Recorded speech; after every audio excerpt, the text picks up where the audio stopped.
With me right now from Third Mutual is Jules Davis, and we've got a lot of things to talk about today. Yes, we do. And some of this is kind of updates and maybe change of time on things. So welcome. Nice to see you here. I commented about his ascot. He always looks so dapper. Should be going out to a horse race, you know. Well, what an idea. I'll run right across El Toro. There you go. All right. First of all, I know that both Third and United has been looking at revising their alteration standards, basically to kind of streamline things, right? Absolutely. We have 40 separate standards that control alterations. Right.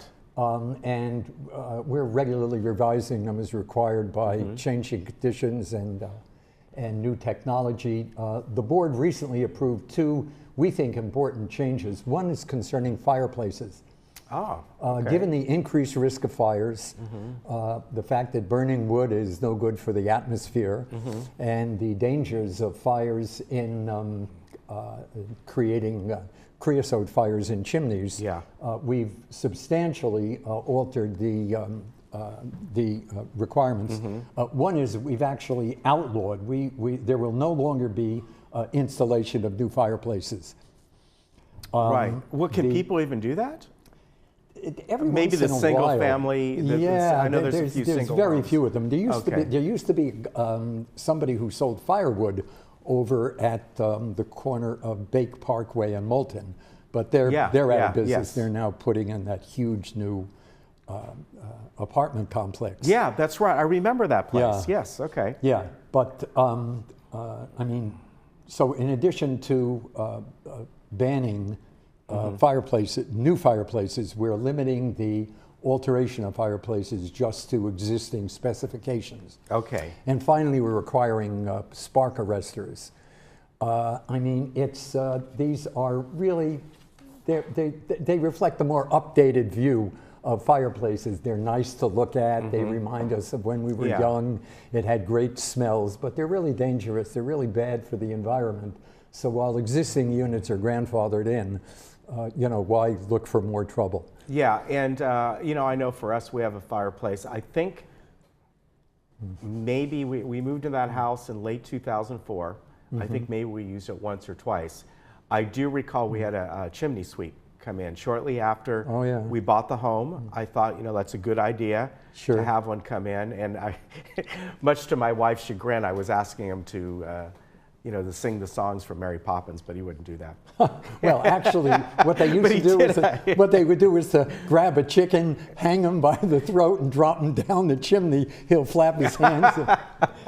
I never heard that old one. Wives' tale. Yes. All right. But creosote fires are really serious because I mean, it's like they create these huge flakes. They're like gigantic cornflakes. Right. And they can burn and really create a lot of trouble. Yeah. So we're also putting in, requiring spark arresters, not just on what used to be new alterations, new additions, but now for everybody. Okay. Anyone that has a fireplace has to have a spark arrestor. The other change we've made is on gutters and downspouts. Again, this is maybe a little bit modest, but in order to increase safety and protect the environment, any downspout now, it used to be it just couldn't go on to, it couldn't affect the yard. Now if it affects any kind of a surface, it has to come in conformance. Okay, all right. And then, so there are standards for that if someone has a downspout? Yes, there are. Okay. And also it mandates that all gutters have to be seamless and they have to fit in with the, existing gutters on the building. Okay. A question on that, because, and maybe I'm wrong, isn't technically the outside of the dwelling belong to Third? Am I right? Oh yeah, the outside So if does. somebody wants to put up gutters, do they come and request that to have done, or? I'm curious about that. They would have to. Somebody would have to do it. Right. The point is that primarily... Would it be up to Third to put it in? If they saw a need, saying, we're seeing all this water coming off the roof line, it's deteriorating the landscape here. So is that something that... The big problems are leaks in the gutters themselves. Right. And they create problems. People will complain. Staff will come out and...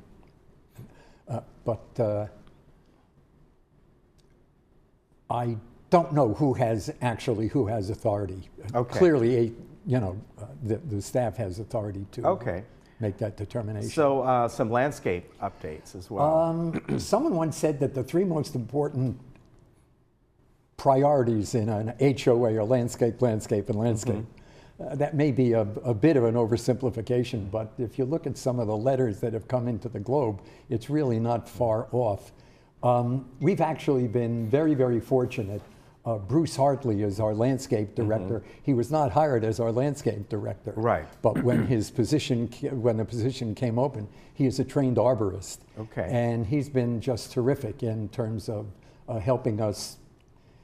We're eventually going to have to convert to much more of a desert landscape. Right. Because we're using an awful lot of water. Everything comes down to water around here. Yeah. And he has a list. It's really interesting. I took a list of some of the new plants for landscapes. They have succulents and ground cover, flowers, shrubs. I don't know, I don't recognize one of every 5 names here, but what we have done, we have a couple of programs, we have a couple of areas right now that are have been desert landscape converted, and we're going to have to do that substantially. It's a big problem for the community because it's expensive. Yeah. Turf reduction and desert landscape. But when they built Leisure World 60 years ago, nobody was thinking about water conservation. Right, right. And it's really a problem here. We have several long-term programs, including presently now repairing of the slopes. If you look at the entrance to Gate 9, it really is not a very attractive looking way of coming into our community. We want our community to, put its best foot forward. So we have a number of turf reduction. Slopes are always difficult.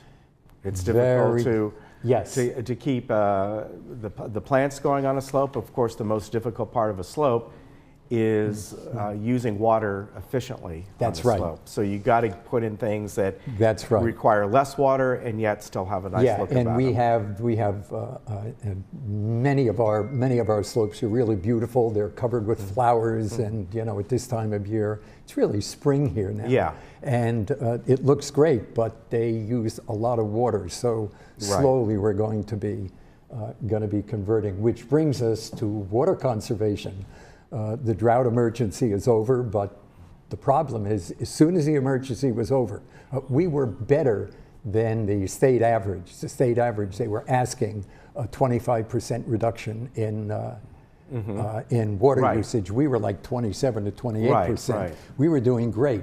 But if you look at the bills since April of last year, our water usage is slowly creeping up to the point where we saved almost no water in December. Yeah. So we're going to have to start treating water as an endangered commodity. Yeah. Because it's really going to become one. Several members of the Water Committee are going to a water conservation summit this week on Thursday, which is being run by a cohort of water districts, including our own. Okay. So, we're still working on that. Yeah. All right, very good. Now it brings us to Bluebird Boxes. We've already shown this piece, I think. I had the pleasure of meeting Dan Henson, who is kind of overseeing this. And I learned a lot about the boxes, the bluebirds, and all kinds of things. So have I. He sort of came upon it. There was Manny, who originally had had a Bluebird club here, and then there was Earl, I forget his last name. He actually enlisted Danny, but Danny has since picked up the cudgel and actually done a tremendous amount of it. He's gotten rid of, I think you indicated, 400 or 500 boxes. The problem is that bluebirds have very, very demanding needs. They do. Have to have, about 3 acres of grassland. Yeah. And there is a tension because there were a lot of people that just put up boxes willy-nilly because they like the idea. Yeah. Most of those boxes are, really unusable. They not only have to have 3 acres to forage, or else they or their fledges will simply starve. Yeah. but they can't be within sight of another Bluebird box, because if they sight them, they will start to fight. Yeah. So whoever coined the phrase "the Bluebird of happiness" was not talking about a bluebird that was looking at another neighboring bluebird. That's true. These guys really fight. Yeah, they do, and they'll go after you. When we were around one of the boxes on the golf course. Yeah. So at any rate, they finally. It took a while going back and forth, but I think it's called the Western Bluebird Club it is. Of Laguna Woods is now the official Bluebird Authority in GRF. The third board has pushed the whole issue off to the landscape committee. We're going to be meeting this week. Okay. And I don't want to sound like I'm putting my thumb on the scale, but we're looking very sympathetically at his program. It's really very impressive. Yeah, it is. Yeah, and you know, we finally got the issue organized. Yeah. I think he said he removed 400 or 500 boxes. The vast majority of them, you know, were unusable. They were deteriorated. He came across boxes that unfortunately had dead fledglings in it. I mean, they're just... And wren nests and rodents and all kinds of other stuff. He has since put in about 150 boxes, and they got maybe 3 or more, over 300 fledges. Yeah. So whatever he's doing is working. Very exciting. All right, board vacancies. We have 2 board vacancies all of a sudden, and this is a tremendous opportunity for someone to become a board member without having to campaign. Yeah, and if I'm not, we know that Bert Moldow went to GRF. Bert went to GRF. Susie had some personal issues that she wanted to address, and she didn't want it to interfere with what she was doing, so she resigned, sadly. And both of these, am I right, are for a year and a half about? Yeah, they're exactly a year and a half. Okay. Their terms will be up in October of 19. Yeah. Anyone who's interested, it's a very, I can tell you from personal experience, it's a very satisfying experience being on the board. Yeah. And, you know, feeling an important part of the community. It's also a great way to get your picture up on the wall, just like the president and the post office. There you go. Right. Okay, and if they want to do that, they can either come to the community center here and pick up their application. Yeah, I think it's online. On the line, or they can ask Catherine at the executive offices. Yes. The deadline for filing the application is the 4th, and on the 8th there will be an actual election. Okay. So it's really a good idea. Shepherd's Crook. Right. Now, we've talked about this before, and along Ridge Route, a lot of reasons. It's the combination, the Ridge Route and Carlotta come in. There's the furniture stores. Yes. In back of the furniture stores is a large grove of trees, and between the grove of trees and the wall is really an area some video here. That really is an encampment. And the problem is, although the wall itself is like a 6-foot-high wall, on the inside, on the outside, the ground level is like 2 or 2.5 feet high. Yeah. So people can actually vault over either by grabbing onto limbs or throwing a mattress over the barbed wire and just scurrying over. And you know, it leaves it basically is a walking invitation to anyone, you know, to come into our property. Now, I understood this has got pushed back a little bit. Am I right about that? They're kind of. I thought they were supposed to start on this pretty quick, but then I thought I heard there's going to be pushed back by a few weeks. It's going to take a long time to do it anyway. Okay. But okay. It's, as far as I know, it's on schedule. Okay.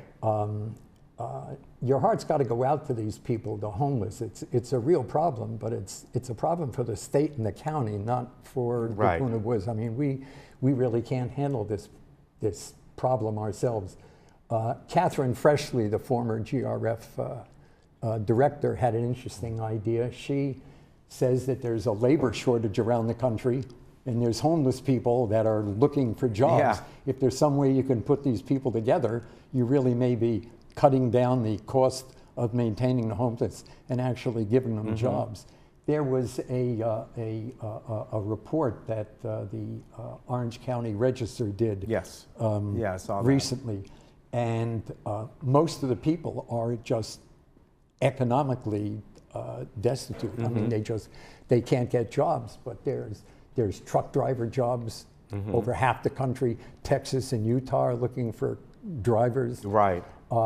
Florida's looking for construction people. There are manufacturing jobs all over the country that are going begging because people, they can't get enough workers, even though they're going to train them. Yeah, yeah.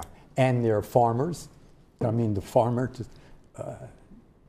homeless could clearly do those jobs. Of course, it's a whole nother cohort. Yeah. Those are the illegal, the undocumented immigrants. Yeah. But I don't think President Trump is going to have an epiphany anytime soon. No. I don't think he could have an epiphany. The last thing you want to talk about is to amend Davis Sterling. Yes. And of course, what I believe the thrust of this is changing the 30-day waiting period on whenever you have a resolution. Well, there's three items. I know that's one of them. Yeah, there's three items. Two of them are technical.